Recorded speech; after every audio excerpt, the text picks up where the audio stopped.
निवडीची प्रक्रिया जी आहे त्याच्या बाबतीत आमचा ऑब्झर्वेशन म्हणजे काय होतं, पूर्वी निवडीच्या प्रक्रियेमध्ये केंद्र सरकारचे 2 लोक आणि सुप्रीम कोर्टाचे 1 न्यायाधीश मध्यंतरी सिलेक्शनच्या सिस्टीममध्ये बदल केला आणि सुप्रीम कोर्टाचे जज होते त्यांना कमी केले.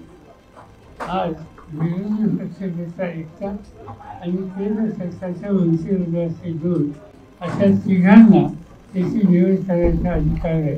त्याचा स्वच्छ अर्थ आहे की फक्त मोदी ठरवतील त्यांनाच त्या ठिकाणी निवडलं जाईल.